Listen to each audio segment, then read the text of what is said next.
Pinagdugtong natin, hindi tumunog ang tester. So ibig sabihin putol ang wire. So ilayin natin. Yun o, okay, so putol ang wire. So ganyan, napakaganda. Pinaka the best ba na tester o multi-tester ang hanap mo? So dito na tayo sa Habo Test ha. So testingin natin paano yung function niya. Napakaraming function at napakadaling gamitin. At halos nandito na lahat.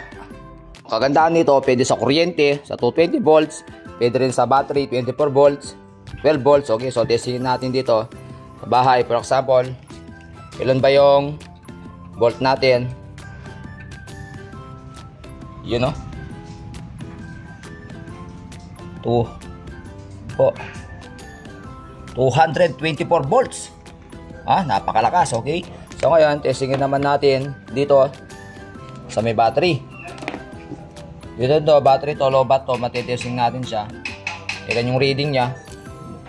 Na-testing natin dito sa may karga na battery. 11 volts. 12.20. 11 volts, 0.74. So low bat na siya.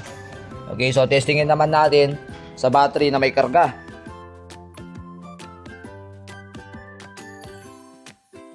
Ng tester na to, multi-tester na to, multi-tester automatic po siya. Hindi mo na kailangan i-reset. Once na i-on mo lang siya, yun na yun. For example, off natin. Okay, long press. Yun natin, long press, okay, so napakaganda, automatic. Ito na yata yung tester na napaka-the best na nasubukan na natin at napakaraming function. Pwede mo siyang pangsukat ng ohms. Malalaman mo dito kung ilang ohms na ignition coil, primary coil, okay. Sa CDI, tulad nito, DC CDI, kaya rin niya.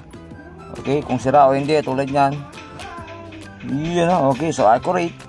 Napakaganda, testingin naman natin, ignition coil. Naman natin, ignition coil, kung sira na ba o hindi, kung may continuity ba o wala. So goods na po. Goods na good pang si ignition coil na to. Meron pa siyang continuity. At pinaka-the best sa lahat, pag nag-repair ka ng motor, for example, wala ang ilaw mo, walang flasher, may naputol na linya. So napakadaling hanapin. For example, itong wire na to, malalaman natin kung putol ba o hindi. For example, didikit natin yan. So may continuity. So hanapin ang dulo ng wire, malalaman natin kung putol o hindi. Okay. So pinagdugtong natin, hindi tumunog ang tester. So ibig sabihin putol ang wire. So ilayin natin. Okay, so putol ang wire. So ganyan, napakaganda. Malalaman mo kung putol ang wire o saan bandang putol ang wire. O testingin natin. Okay, for example, nakita mo na yung putol ng wire, nadugtong mo na, testingin mo na kung mayroon na siyang continuity. Okay, so napakaganda, okay na. So bagay na bagay sa ito, mahilig kang mga likot, gumawa ng motor, mag-wiring ng motor, sasakyan, pambahay, sa wiring.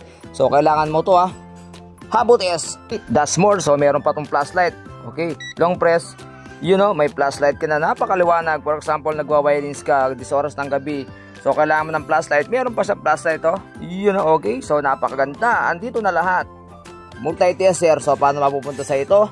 Ma-avail. So napakamura lang po. Click the yellow basket. Meron pa siyang anti-burning multimeter. At napakaliwanag na screen. At meron siyang 15 seconds automatic shutdown. Meron din siyang non-contact AC voltage detection. Click the yellow basket.